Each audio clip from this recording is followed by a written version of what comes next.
A major political rift has emerged in Senegal between President Bassirou Faye and Prime Minister Ousmane Sonko, former allies who teamed up to win the presidency. Now, Sonko has threatened to withdraw his party, PASTEF, from the government and return to the opposition if President Faye deviates from their shared political vision, signaling a potential collapse of the coalition that brought them to power.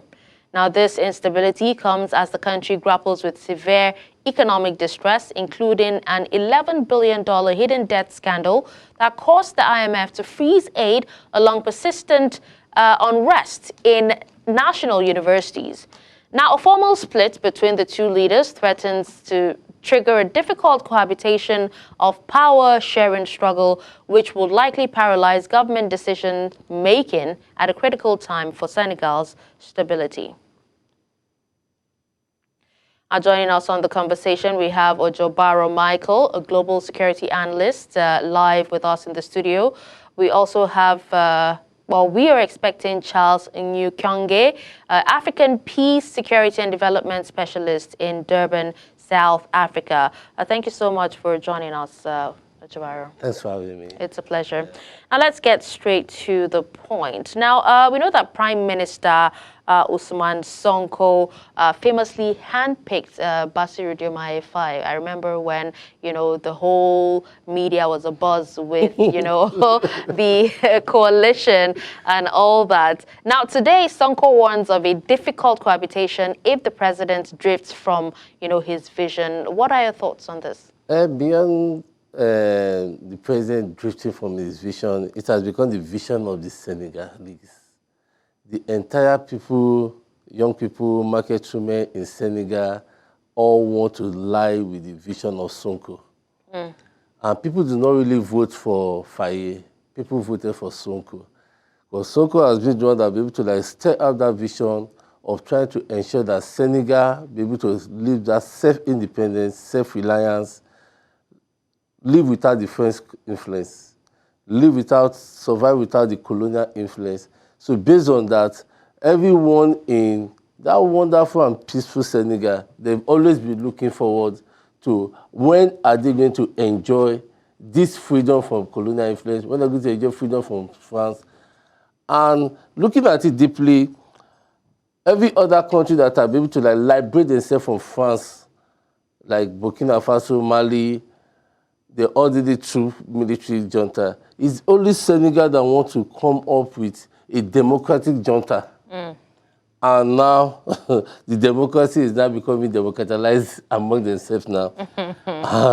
You find this funny. Why so? It's so funny because it's just like something that is playing in our own environment here, where we just believe that when somebody gets into office, he just automatically gets into office, he can change everything. You can transform the nation. There are certain influences that control every country. And the Western influence in West Africa is still very, very tight. As far as we see beyond West Africa, we see have that Western influence on us, both in Nigeria, Senegal, and Burkina Faso. So every country, as they are trying to liberate themselves, they still realize that they find it difficult for this Western influence to leave them completely. So for Faye to have been the one to have campaigned that he does not want France in his country, he wants freedom for Senegal, he wants Senegal to be self-reliant, they want to grow Senegal economy without support from the Western countries. The same Faye now has just changed his mind within a year. Okay, we can play along, we can manage the situation. And in this process, the country is a parliamentary system. It's quite different from a presidential system we have in Nigeria here. So based on that, Sonko being the party leader, Sonko still have an influence. All right, now, but in a live broadcast, this week, Sonko described the current turmoil or situation as a soft power sharing arrangement. Now, to those our viewers who are actually watching,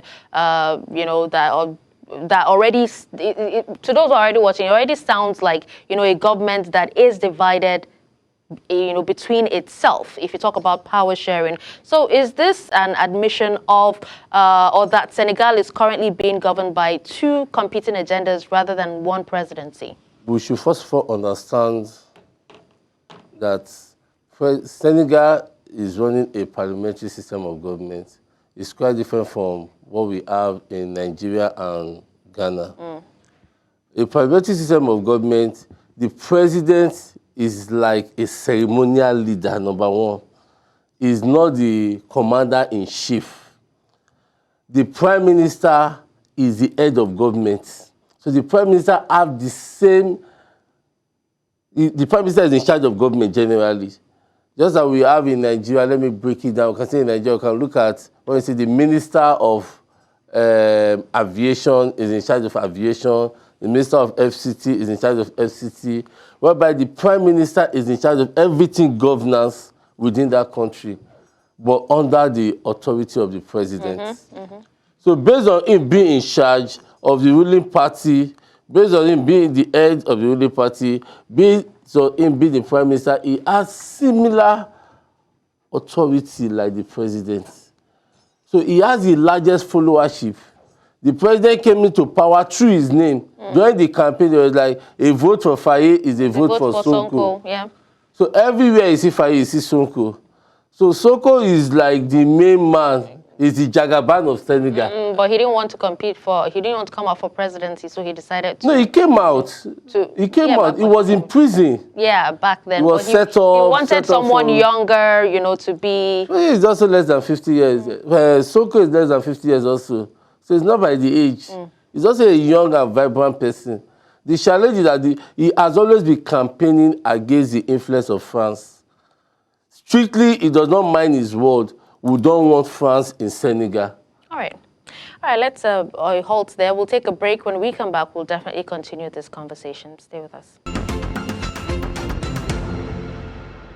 Welcome back, and thank you for staying with us. You're still watching the conversation, and we're still talking about, you know, the happenings in Senegal. We still have our guest with us, Ojobaro Michael. Thank you for staying with us. All right, so still talking about this, you know, there are actually whispers that President Faye harbors ambition for 2029, you know, and potentially at the expense of Sonko, who is prime minister. So how much of this current tension is a preemptive strike by Sonko to ensure that he is not sidelined by the man that he helped out? The challenge is in Africa, we are so much committed to power than the results that comes out from power. And especially when they say don't give power to a young mind because they are not prepared for it. So I believe that you have not spent a year in government, you are still planning for the next 4 years. But isn't that what politicians do? Like, you know, we saw that happening in Nigeria as well. As soon as they entered, they'd already started permutations for 2027. It's part of the game, political game. But in reality, politics is supposed to be a service to the people, commitment to the people's visions, commitment to the national interests. So whereby what brought Faye into government is the agitation of the people. They want a drastic change. Senegal is one of the most peaceful democratic countries in West Africa. So the people wanted the change, and this change they have been clamoring for over 40 years. So this is the first time they've seen where an opposition is taking over government, which is the vision of Sonko. So Sonko pushed that movement, just as I've said, that Sonko is the Jagaban. He pushed the movement. He's the kingmaker. Yeah. So he's one that will be able to like champion this cause, just like they say, okay, Obi, young people are clamoring for Obi. So that was Sonko was the Jagaban that put the mind of the young people that let's all focus on a new government that is not working with the France and the Western country. So because of that, they were able to get so much support. Actually, 54% votes, that's what Faye gets. Why he was even in prison? It was just 10 days to the election. So what really brings Faye to government is the people. And what will sustain him is the same people. So once he leaves that party and move to another party, which he is trying to do, because for him to remove their former coordinator and bring the former prime minister, he is already dancing to the tune of the elites. So now that it's been, reported or stated that, Faye has cultivated a pragmatic relationship with France, and the African Development Bank, while Sonko was away in Abu Dhabi seeking alternative support. Is this rift about policy, or is it a battle for the sovereignist promise that they made to voters? His interests. The interest of the president is to see how he can be able to work with the West, work with the France, work with his predecessor. What about on Sonko's side? On Sonko's part? On Sonko's side is the interest of the people. The people that, okay. Yeah. So he's standing firm for the people. This is what the people want. Now, the campaign that we campaign for you, Faye, to be the president, is the interest of the people. Now, why are you not dancing against the people? So it's so obvious that Faye is just after himself and the elites. Sonko is after the people and the mission, because their movement, and their movement is very, very strong. It's like the obedient movement. So they are very, very strong. So when we see the Jagaban telling you that, okay, you are not supposed to go back to work with these people, focus on what we want, and it's partly another part, there will continue to be a rift among them. Till when Sonko, when Faye, the president, will decide that I don't want to Sonko again, resign, that is where the problem really starts. Okay, now let's talk about the $11 billion revelation. Now, the IMF describes this misreported debts as a conscious decision by the previous Sall administration to mask, liabilities. But for the average Senegalese citizen, debt is now at 119% of GDP. So if Faye Sonko government, if the Faye Sonko government, is using this hidden debt as convenient political shield, are they doing that, or are we genuinely looking at a looming sovereign debt? Because also, the IMF has actually frozen a $1.8 billion program until transparency is restored. So if Sonko insists on, softer terms and refuses to cut subsidies as fund demands, where is the cash going to come from to keep the lights on in Dakar? Who is IMF working for? That is a big question. How come did that loan, how was that loan easy? It's like, say, okay, Buhari was the president for 8 years, societies happened, Emefiele embezzles this, Emefiele did that. Where is the money? Everything happened in the eyes of the former president, Macky Sall. He was well aware that they had that $11 billion loan, but he could not open it up to the people. Those are part of the way the elite has always deceived the people. But when Faye now going to government, he set up a committee, set up an anti-corruption agency. He was set to work. He realized all these things. Just like the same thing happened in every African country. Oh, if I get to power, I will do this, I will do that, I will do this. With all the nerves, when they get into power, they realize that power is not what you were thinking. There's a lot of people sitting on that power before you, and a lot of people controlling that power. So the people controlling the power now have to call for it to order, come, Mr. Man, you are the president, yes. But if you want so thing to happen, you have to abide with so rules. So the president is abiding with the elite rules, not with the people's rule. So Sonko being the prime minister is still standing that we are not going to follow them. Even though we are owing debt, we can manage ourselves and determine how we're going to pay this debt. So the battle now is between, can they going to free this debt for us, just like they did for Nigeria, Paris debt, we should just be on our own and we pay this debt. So IMF and the West, they are playing politics with Senegal. If you want to help Senegal, help them, free them from this debt, or you call the former president to come and pay the debt. Have they helped any country that way? They helped Nigeria. During the Bassirou regime. Oh, that's all right. Yeah, that's now, Nigeria. Let's move on and talk about, the youth unrest and the university crisis that actually happened recently. A student called Abdullahi Ba was killed during protests last month. right, over unpaid stipends of just 40,000 CFA francs. That's approximately $73. And these are the very young people who propelled, Sonko and Faye into power. Would you say that the government has lost its most vital constituency in just within 2 years? That's the youth. The youth are part of the sacrifice when it comes to national development. We have seen it whereby they don't value the lives of the young people. And that is why every young people must be able to define what they want, just like what Sonko is standing on. A lot of youth died during the election that led to the success of Faye being the president. Because it was not easy for an opposition party, it was not easy for the minority to take power from the ruling party. So a lot of youth standing for them. A lot of youth were standing in. A lot of you collected loan to survive, to go to school. Because Senegal has a good loan system that's both the health loan, educational loan. It was working well for them. And that's why every one of them was supporting this new transformation without the France influence, without the elite influence. And you see they're coming out. So till the next few days, if Faye do not come back to the vision of the Sonko and the opposition, which is not the ruling party, Senegal will be another thing else. Okay.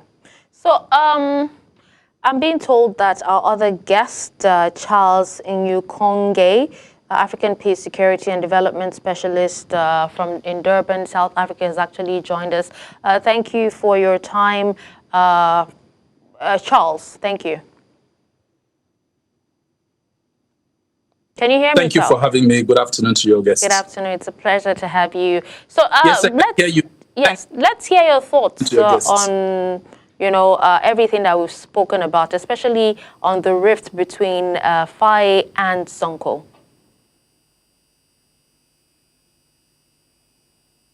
I believe that the rift is overplayed on the media and in the public spectrum than it is actually manifested between the two leaders.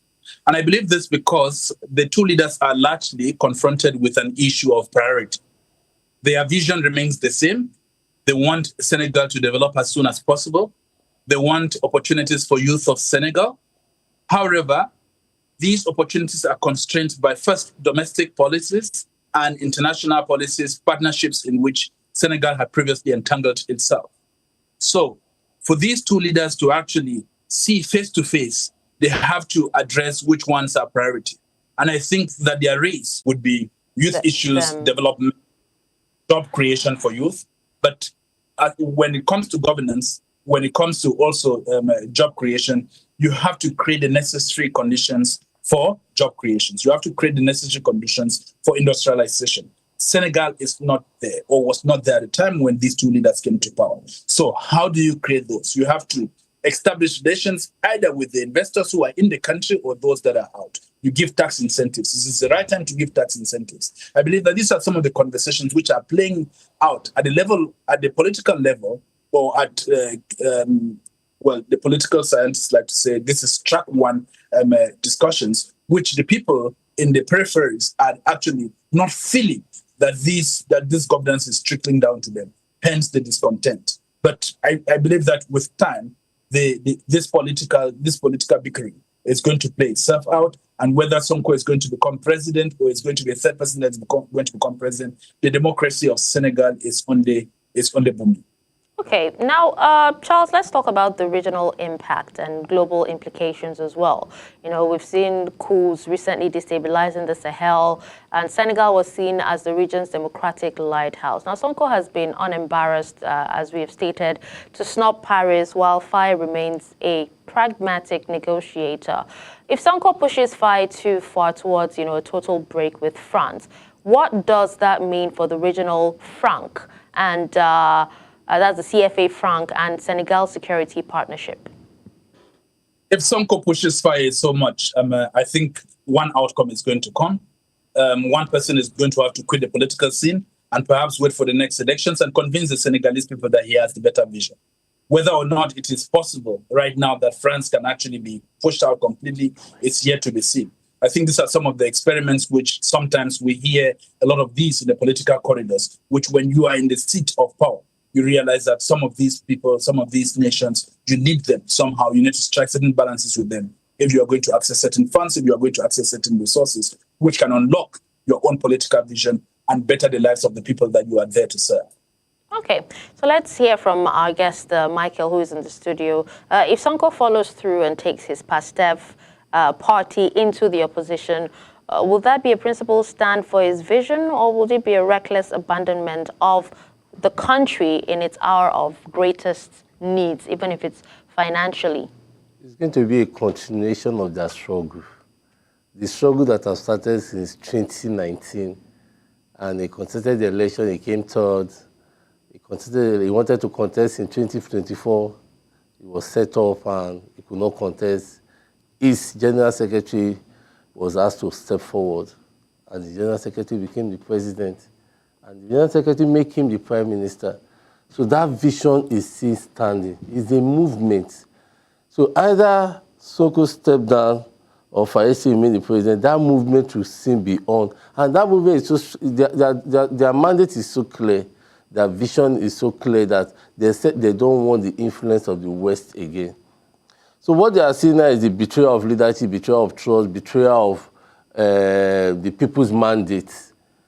So if Sonko leave or allow Faye to continue and leave the party, in the next 4 years, he's going to continue with the struggle. Okay. All right. Well, this is where we wrap up this particular segment. Thank you so much, gentlemen, for your time. We've had Ojobaro Michael, global security expert, and we've also had Charles Nyuykonga, African peace, security, and development specialist, Durban, South Africa. Thank you so much once again.